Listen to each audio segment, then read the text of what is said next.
would you ever consider living in Queen Anne? North Seattle, but close to shoreline. I think the main thing about here is living here and working around here would be ideal because for me, personally and professionally, it's always about location. Obviously, having a turnkey home that's new construction that's beautiful, that's great.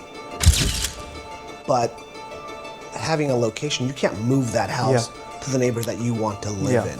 Having all those things tells me that location is the most important thing.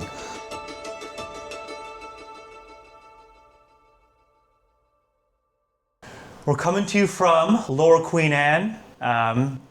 This is a very special listing because my partner, Henry Shim, actually used to live in this building. He's somewhat of an authority on the building and the area. Now, I've lived in Seattle in multiple locations, and this part of Seattle, Queen Anne, is always like, when you think of Seattle, you think of a photo, and it's always usually a photo that's taken from this part of Queen Anne. So whenever you're looking up online, you look at Seattle, they always give you that one photo. It's from this part of town. So it's almost like when people think of Seattle and they're not from here, they're looking at it from the viewpoint of South Slope, Lower Queen Anne. And that's why it's very special, because it's like when you think of Seattle, you see the Space Needle, you see downtown. It's also centrally located. We're 5 seconds from downtown, right next to South Lake Union, where all of the new Amazon and tech spaces are. So just centrally located. There's Lake Union right there as well. It's one of the most sought after places in Seattle, and I'm gonna let Henry explain a little bit more about why that is. Yeah, so like Akash is saying, I've lived here for 16 years in this building actually. I had a couple rentals. I moved all of 5 blocks away. This place is special to me because it's the first home I ever bought in this building. It's where I met a lot of my friends outside of that UW core. I met a couple friends from Western here, and that just kind of exploded our social circle where we connected with different friends. And so this place also is where I got engaged. It's where we had our son. It's our first home that our son's ever lived in.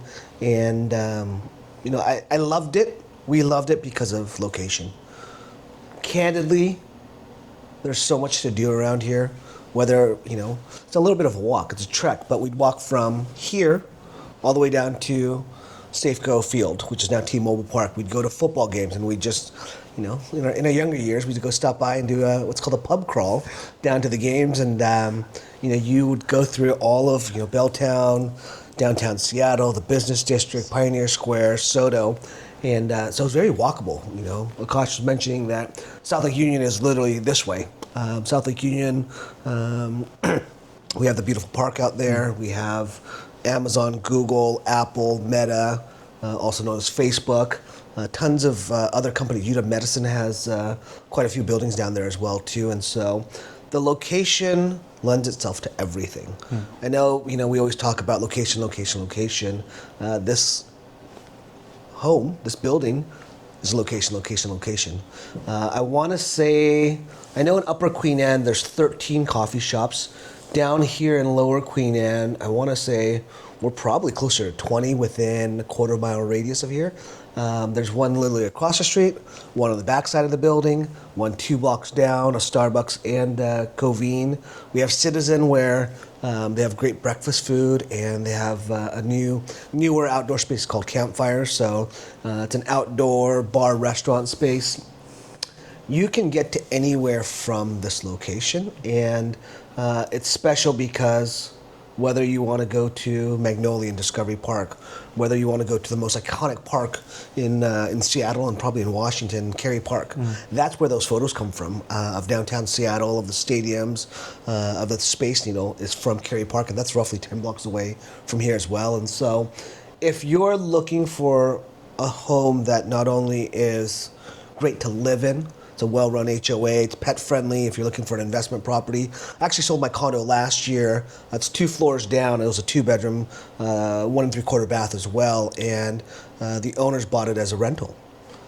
you have people on here that are working at Amazon, that are working at Facebook, that are working at Microsoft, all because of location. Again, we have tons of owners here as well too, and I've met a lot of people over those 16 years of living here. I think I'm the agent that sold the most units in this complex in its history, minus the original listing agent, because I've had friends move in. I've loved this building so much that I've had multiple friends either buy or rent in this building, and so that was another one of those things where it was an easy sell because I didn't have to sell it. Yeah. There's no rental cap in this. So it's a 6-month minimum, so no short-term rentals or anything like that. But this location, this layout, 2-bed, 1 3/4 bath, a little over 900 square feet, truly lends itself to you living here, friends, family, roommate, or straight rental. What's great about this unit, when you see the photos and the listing and the video, we're in the living space. We've had setups before where the dining room table's in the corner, one's closer to the breakfast bar. I raised my son up until almost 2 years old in this building. It was a 2-bedroom, 2-bath, and honestly, my unit was a corner unit, which is great, but it was side-by-side bedrooms. And so this layout, I think, is far superior because it gives you privacy, whether it's a kid, whether it's a roommate, whether it's a rental and friends that move in together, they want their privacy. It has it. It has your common area space, the bullpen, whatever you want to call it, but it does lend itself to a lot of different opportunities. So whether you're single, married with kids, bachelor pad, whatever it is, even an escape from your suburban home because now you're back in the office because Amazon says you have to be.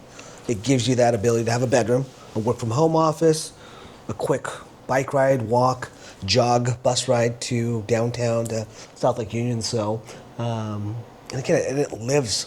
911 square feet is big in general, but the way that it's laid out, it feels huge. With the vaulted ceilings, the walls and windows. Every bedroom has large, oversized windows, so you get tons of natural light. The main thing about here is where I live to here takes me 15 minutes with no traffic, and then it can take me an hour with traffic. And so if I was working in downtown Seattle or on the other side of Seattle, for me, that drive is very prohibitive. It takes a long time. I have to make sure it's Aurora or it's I-5 or it's one of the side streets. So living here and working around here would be ideal because I wouldn't have to add that half an hour of commute. And now, depending on what day of the week it is, Mondays and Fridays, it's usually a little bit less because people take that weekend off and make it longer. But your Tuesday, Wednesday, Thursday commute into Seattle is really, really long. And so living here, you kind of cut all of that fat out because if you're working anywhere around here, you can get there closer. And like I said, I only live with no traffic 15 minutes north, but on a traffic day, that can take 30 minutes to 45 minutes. So from somebody who lives in Seattle and wanted to live closer to Seattle and experience all of these things, it would make a lot of sense to live right here. I actually have a perfect buyer for this, and I actually met them when we were selling Henry's condo last spring. And so what is ideal for them is the location, and for them parking as well. Because they have one car and they work in downtown, and then one of them works in Redmond. So the location here is prime for that kind of a couple because why? They can get on Mercer Street and get over on 520 and get in Redmond relatively easily. The wife who doesn't have a car can take public transportation to get to work. So somebody who has that dynamic of maybe working on the east side and working here, this is ideal for them because they don't necessarily need 2 cars.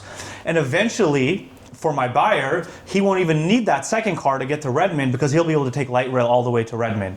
So anybody who works in that kind of a situation, now if you're working just in Seattle, you don't even need a car here technically. You could take light rail, public transportation, bus, whatever it is to get around. So it opens up a lot of opportunities for people who work on the east side because it's so centrally located. Now, if we were selling this in like North Seattle where I live, a lot of those conveniences are not there. For example, for this exact buyer, I try and show them things in North Seattle, North Ballard, Crown Hill, and it's always like, hey, gosh, this is great, but we're just adding another 20, 30 minutes just to get to downtown, just to get to the east side. Or we're adding another 20 minutes just to get to work, where we could cut that out if we lived in Queen Anne. So that kind of a buyer who is looking to work in Seattle or be next to light rail because now they can get anywhere, this is an ideal location because you can just walk to a lot of those things. You know, it's one of those scenarios where, again, in-city living has its perks. It's that density, it's the restaurants, it's the food, the walkability. Transit, you can actually go and take the bus, or actually you can just walk to the monorail, go to the monorail, it takes you downtown, get in the bus terminal, and get on light rail right there. Super quick and convenient. Another benefit too, because again, even though we're in Seattle and we're trying to be progressive and use public transportation and everything else like that, it's a little slow. Sometimes it's not always what you want to do.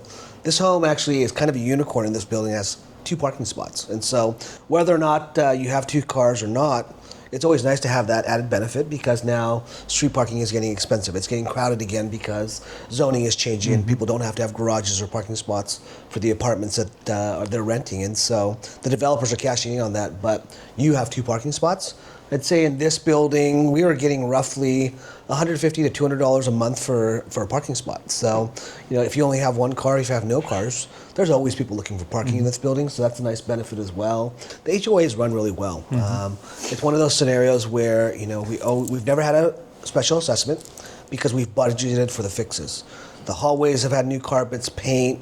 We redesigned the spaces to make it more functional, changing the entry into what now is more progressive for us, which is everyone gets Amazon deliveries and big packages, and so we built that space out, new tiling floors. You got a patio out back that has 2 large tables, 2 barbecues, and heat lamps, and a water feature, which is kind of cute. So it's a scenario where whether you want to be inside or outside, you have the functionality in one area, in one complex, and then if you want to go out and meet some friends for a drink, cup of coffee, you know, options galore. And so, again, it's such a term that everyone uses, you know, location, location, location, but when you're in Queen Anne, when you're in Lower Queen Anne, and you're literally a 15-minute walk to South Lake Union, Belltown, downtown, Upper Queen Anne, you have everything at your fingertips. And so if you don't have a car, you'll be fine. You do have a car, you got 2 parking spots. You're going on you want to go to the east side, you can go on the light rail. You could make a lot of different changes to fit your style because this space, this home, this location provides that opportunity. I love Queen Anne. So even before I bought my condo here, I lived in what is now kind of considered, not considered, but South Lake Union. We were, you know, before South Lake Union was a thing, people would call it, you know, East Queen Anne. It was off of Dexter. Lived there. Again, love the access to everything. In our job, in our careers, we drive a lot, and so having 99 right next to me, to have I-5 access to jump onto 520, those were all musts in my opinion as a real estate broker. Coming out here and, you know, after, you know, saved a little bit of money up, bought my first property, lived here for 16 years. And I actually owned other homes during that process. And I had them as rentals. I loved living here. I think at that point, you know, if you know my history, I've flipped 20 plus homes in my career. In 20 years, I think I've done like 24 remodels for myself. And they were either rentals, they were, you know, back to market, whatever it was. And there are homes I was like, maybe I should just move into it. But I love this location so much, the flexibility, the access to things that I loved.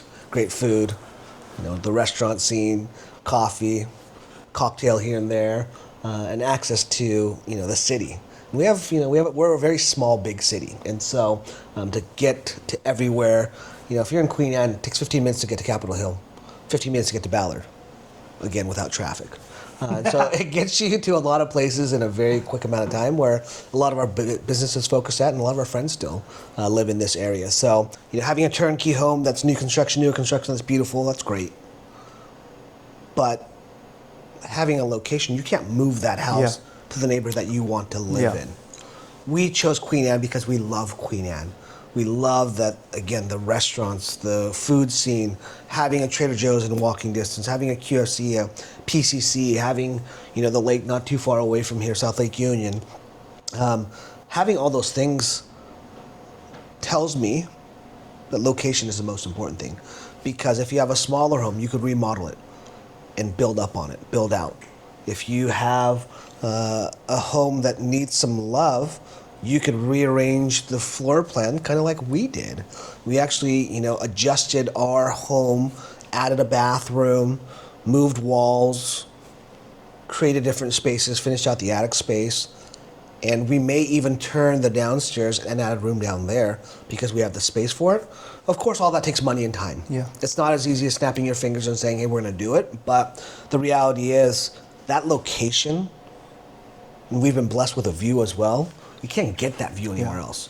Akash is talking about the photos that you see, having that iconic view. It's amazing to have, this home. You could see downtown Seattle. You can see Climate Pledge Arena. You could see the Seattle Center at the right angle.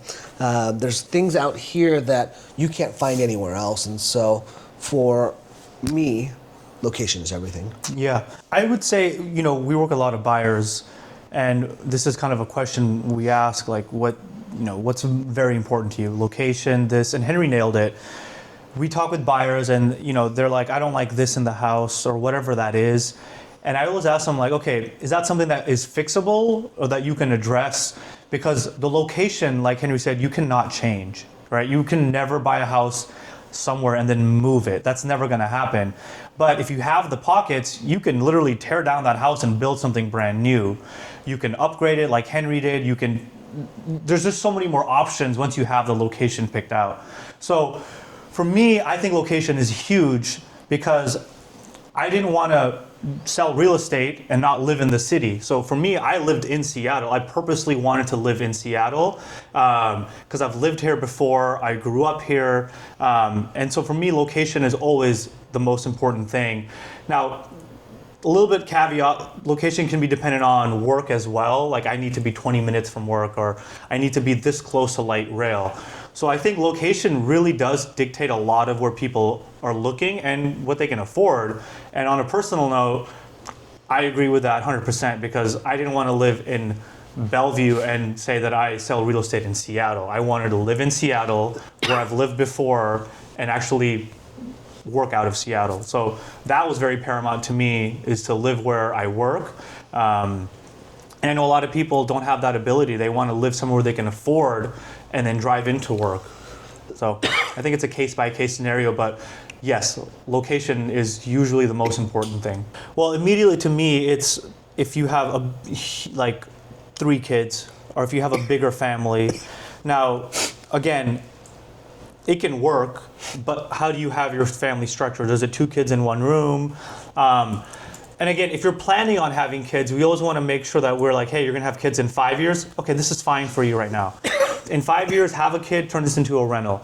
But if you tell me there's 2 of you, you have a 12-month-old and a second baby coming, and you want to have a 3rd one, and you want to live here for 10 years, I'm not going to talk you out of it. I'm just going to tell you it's going to be very uncomfortable changing 2 diapers in the living room when the other room is where the baby's sleeping. Like, you have nowhere to go, right? So I think in this case, it would be a size of the family thing, 100%, because if it's too many, then what are we really doing? I don't think I would talk somebody out of it for location, because even if you're working on the east side, Mercer's right there, get on the freeway. If you're working anywhere in Seattle, like Henry said, we're literally almost in the center of the city. So it would have to be a situation for me where I don't think that they could fit in here. Family's gonna get too big. That would be my immediate like, hey, how many people are living here? Do you plan on having more? So yeah. I think for me, it's the person I would convince not to buy this condo would be someone that has a short-term plan. Yeah. If you don't know if you're going to be moving to another city for work, if you are in that startup life and you have to travel somewhere or move your offices from Seattle to New York, it doesn't make a lot of sense. You want to put roots down where you live, and so it's a scenario with the condo, even with a 2-bedroom, 2-bath setup and a larger footprint, you've got to have that long-term vision. My idea, honestly, candidly, was to never sell my condo. Either of them. I had 2 in this building and I never wanted to sell them, but obviously things happen. whether you need to make money, whether it's COVID, bad economy, whatever it is. For us, why we sold our condo is, we helped buy a home, my brother and I, for my parents. And so I wanted that liquidity to put into it. I wanted to take care of the tax benefits because I lived there 2 out of the last 5 years, so I'd have to pay capital gains up to $250,000. And so that made a lot of sense for me to reinvest that money into a single family home.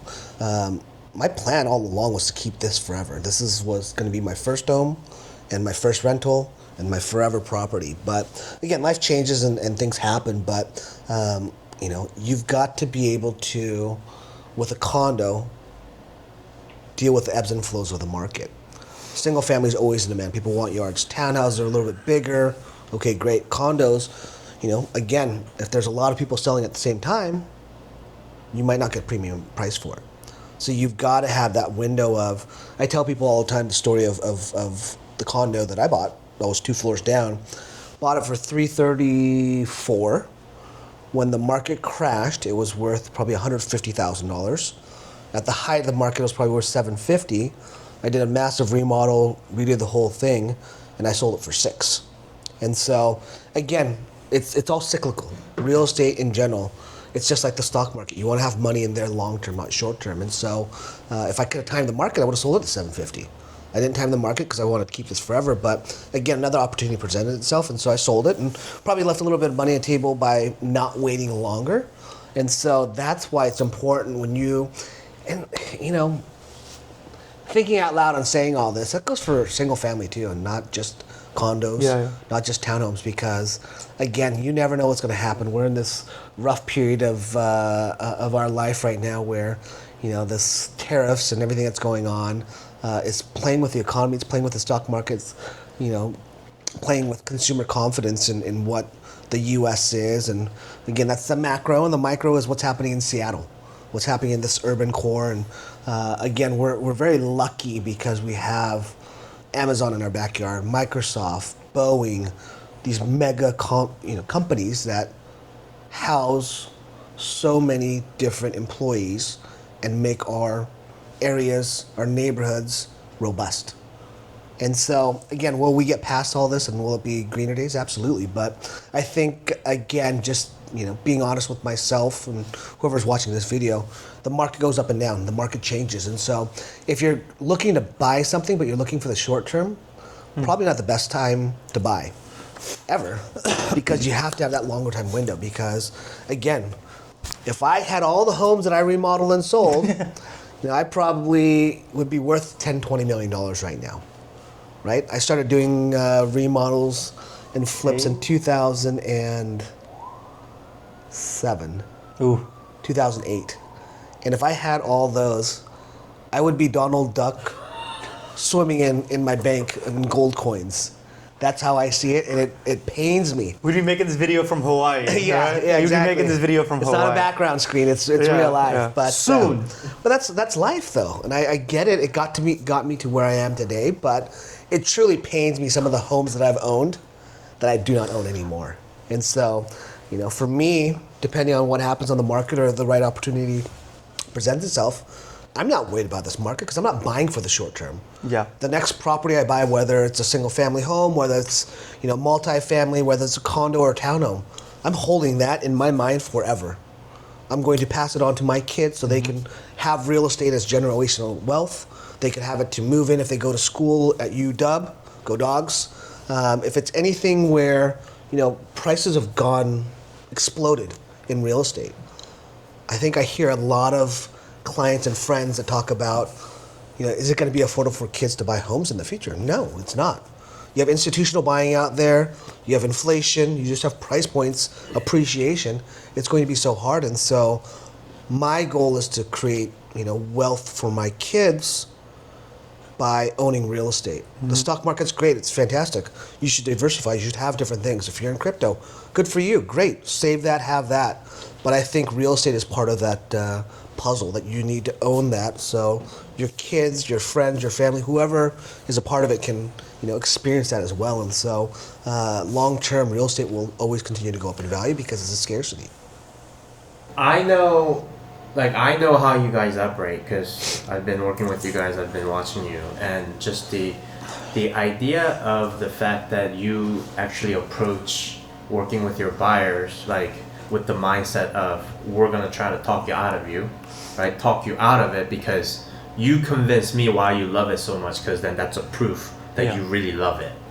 Like, man, that's hard to do when you have to make a living and, you know, as a professional. Like, I want to hear from you guys, like, how is it that you're actually able to do that? Because that's such a rare thing, I feel like, in this industry. I want to say something on this because it is a rare thing in this industry, and it also is because of who we're working with, right? A lot of buyers, especially on the buy side, when they get into real estate, their first experience is with a newer agent. It's somebody who's been in the industry a couple of years, and then they kind of maybe build that relationship with that agent. And so a lot of those newer agents are very transactional because they're doing 2 or 3 transactions a year. And for them, it's like, hey, this house needs to be sold because I have bills to pay. And you're right, Jay, that is a hard thing to break. But what I have learned and what I have experienced working with Henry and seeing Henry operate for years and years and years is making sure that that person is getting a house that fits them, that works for them, and potentially down the line they can resell. Because what happens is people send us listings and we do everything that we can to make those listings look great online. Photos, we hire videographers, everything looks great online. And then people walk into a listing, it goes even further. It's the new shiny object, right? They're obviously looking, so they don't like their current situation or they're forced to move. So when people come in, they see something and they're like, oh, this looks great, this is amazing. They're already saying yes to it. So it's our job to make sure that, hey, look, yeah, this looks great, paint's great, it's fantastic, but what's the plumbing like?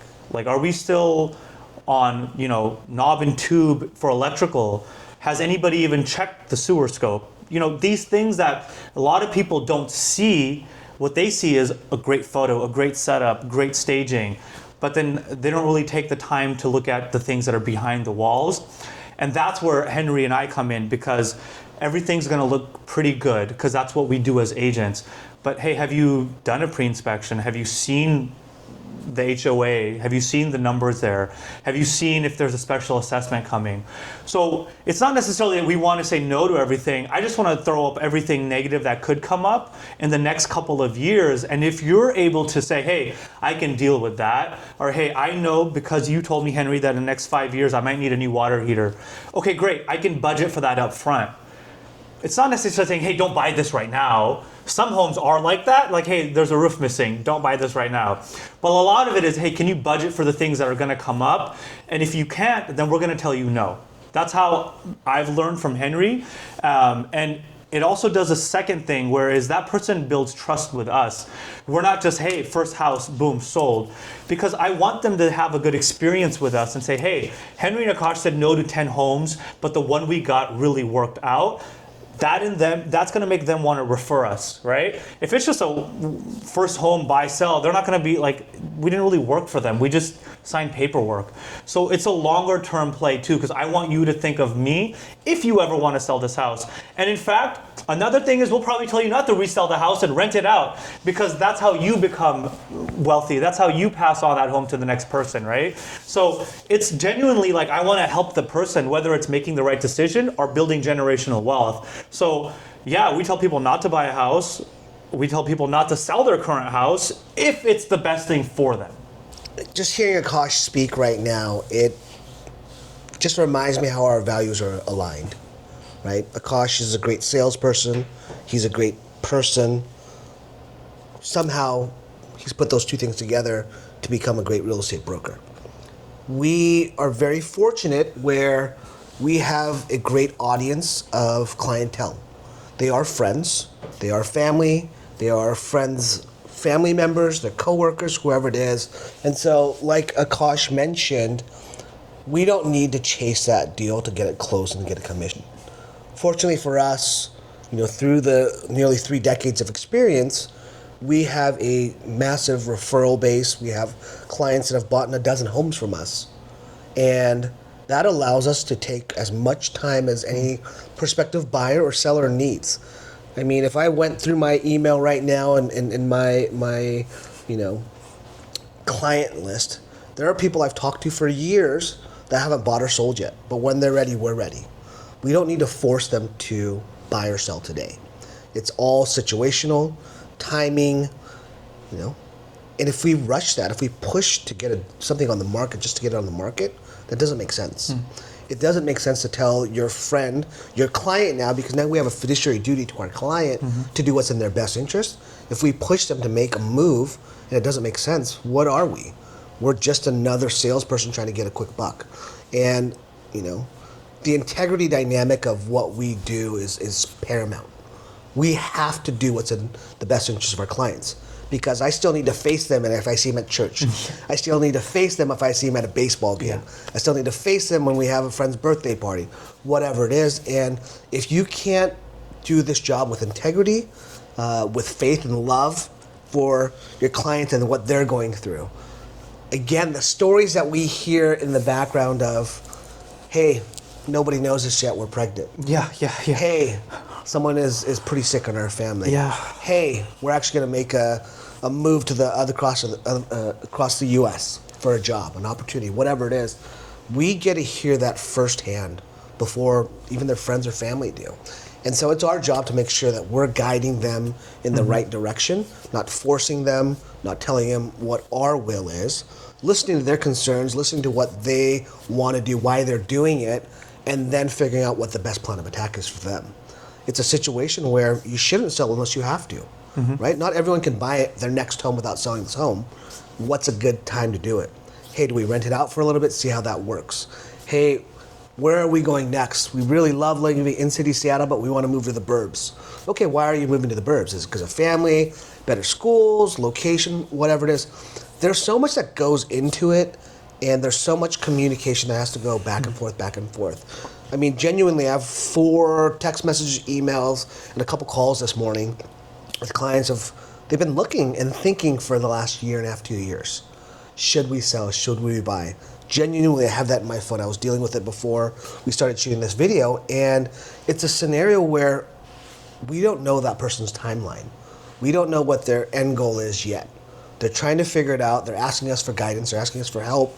And again, the hundreds and hundreds of homes that we've sold, the homes that we've owned, the neighborhoods we've visited over and over, touring with our clients, all that experience is what they're looking for. And so that's how we help out and help the process of, hey, we're not telling you not to buy this house because we want you to buy something more expensive. We're telling you to not buy it because it doesn't make sense for what you want. You're looking for long-term, you're looking for family, whatever your idea of what your next step is, we need to listen to that and take that and then put our professional perspective to that to educate you so you can make the best decision. Because Akash and I were just outside a minute ago talking. It's not about us saying buy or sell this. It's about why do you want to buy or sell this? You need to figure that out and we will guide you to that direction, but I'm not the one writing the check. I'm not the one signing the contract. That's you. And so you've got to feel comfortable with all the information we provided to you. And again, not everyone works with us. We sell a lot of real estate, but there's tens of thousands, there's 30,000, give or take, agents at any time in Washington. And you need to talk to your broker, you need to talk to your agent and say, this is what I need from you. There's clients who are like, Henry, don't ever reach out to me. We will go look when we see something we love. You have other clients who are like, every listing you sent me, I want to go see. I said, okay, hold on. That's literally 30 listings. You want to go look at all of them. Let's break this down a little bit. Let's talk about it. And there's phone calls at 9, 10, 11 at night. There's text messages at 4 in the morning. You wake up. I'm like, oh, geez, they're already talking about real estate. And it's our job to really kind of guide you through the process, educate you, and then get you to the finish line, whether it's buying or selling. What we're trying to do and what I wanted to do when I partnered up with Henry was bring what he does and shed light on it. Because it's not like Henry is doing these things for Instagram or for social media. That's my angle, is to highlight what he's already been doing. So this is something that naturally has been occurring for decades. And so for me, it's like, okay, I saw that and I was like, this is something that people are going to be attracted to. How do we get what you're doing out to the masses? And so that's what the goal is with all these videos and marketing is. We're not changing anything that we're doing. We just maybe want to get more eyes on it. Word of mouth, whatever that situation is eventually, I know that this is going to be the way that everybody interprets real estate is, hey, we only want to work with somebody who actually cares about us. And I genuinely think that Henry's leading that charge because I've worked at other places. We deal with other agents on every single transaction. So you get to see how the other side works, whether that's the listing side or the buying side. And I can honestly say, sometimes I'm like, do you even care about your client's best interest? And I hear myself saying that again and again, but it's always with the other agent. I'm never worrying about that with me or with Henry because I know that we'd rather you don't buy a house or don't sell a house if it's not the best thing for you to do. Other agents don't operate that way, and I know that from experience. We do something that is very important on the listing side, and that's doing a pre-inspection. And what that allows us to do, of course, it's dependent on the listing. You know, not everything is a broad brush. But when we do a pre-inspection, a lot of the things that are kind of a mystery, we'll figure out like, oh, okay, this house has knob and tube in the ceiling upstairs in the primary. Now, from that moment, nothing is a surprise to us. So we take the element of surprise out when somebody comes in and they're like, well, okay, we're admitting everything, we're showing everything.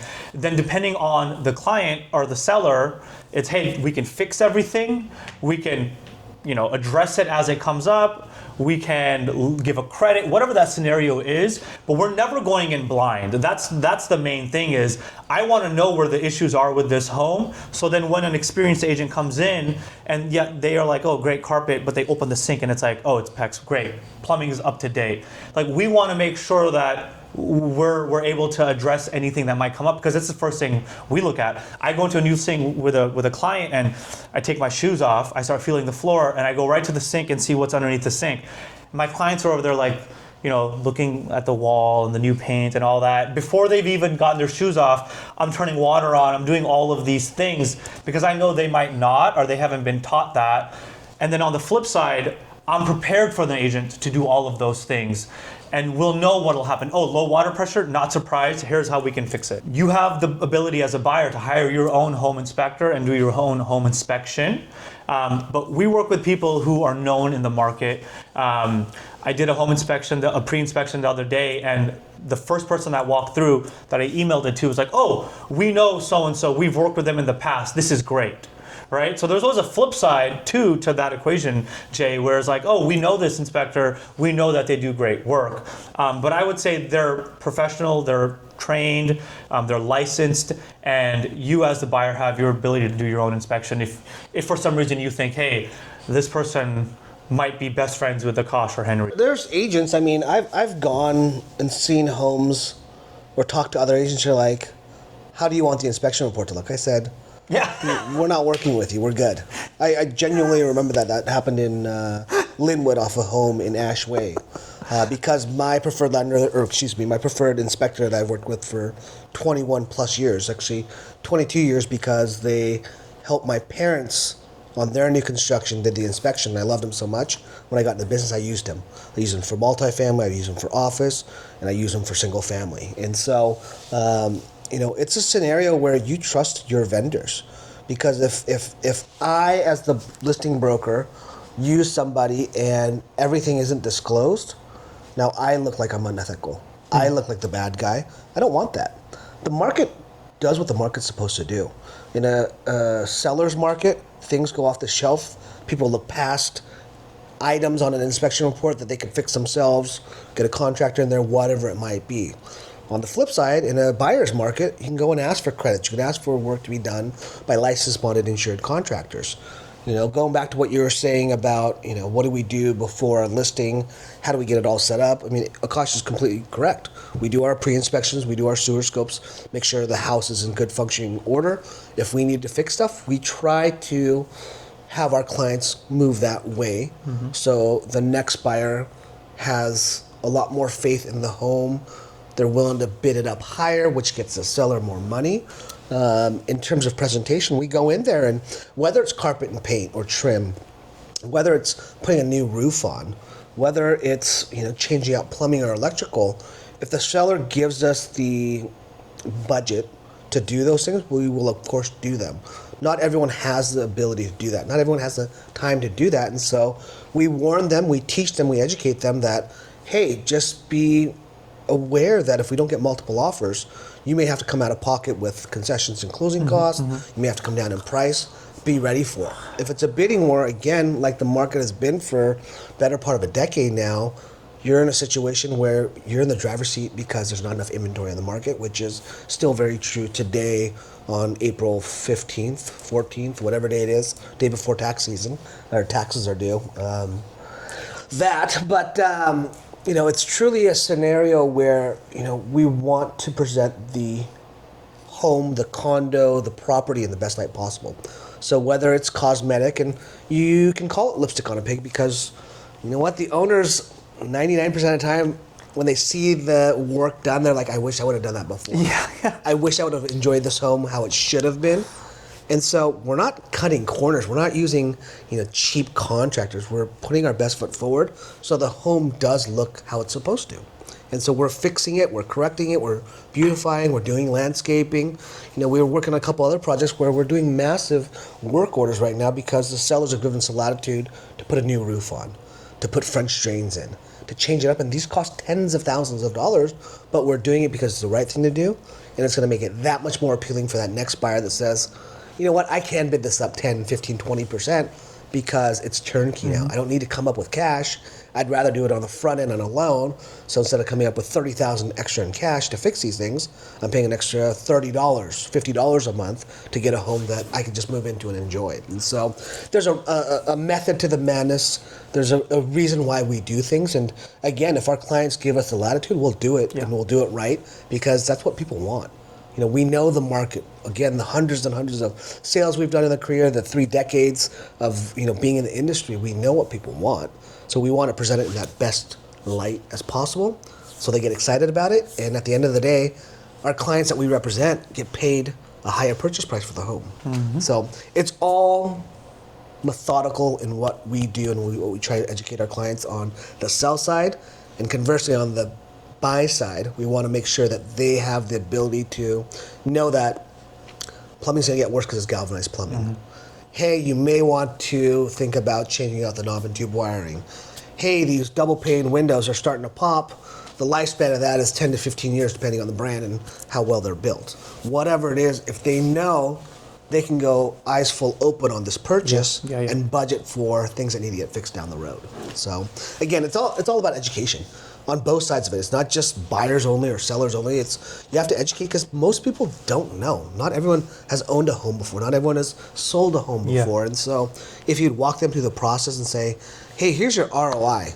I always think it's the funniest thing, well, it's tangent, when agents or people that supposedly know real estate say, hey, if I put $1 in, I should get 75 cents out of it. Are you crazy? Why would you put that money in if you're not going to get a return on your investment? Right? There is that balance of finding quality work at the right price. But if you're doing a remodel, it may not put an intrinsic value on the spot of it's worth this much more, but it's worth that much more because a buyer walks through and said, oh my God, it's beautiful. I want this home, and they bid it up. Right? You should be doing that to get the biggest bang for your buck and to get the biggest check cut to you at the closing table, knowing that these investments made it more appealing to the masses that you had 12 offers instead of no offers, right? We have to do those things. We have to educate our clientele that this is for a reason. We're not just doing it to make our jobs easier. Honestly, all the remodels and updating that we do, it takes up so much time. It truly, after this video is over, I'm going to go look at 3 houses that we're remodeling for our clients. We don't get paid extra for that. We do it because we know that we can get the seller paid more. They could put more money in their pocket. And so it's that scenario of like, if you allow us to do our job and provide us the resources, we will take care of everything else. And that hopefully means at the end of the day, you get a bigger check when you get to the closing table. All right, gentlemen. Appreciate your information, knowledge, and wisdom. Yeah. Thanks always. Yeah. Thank you.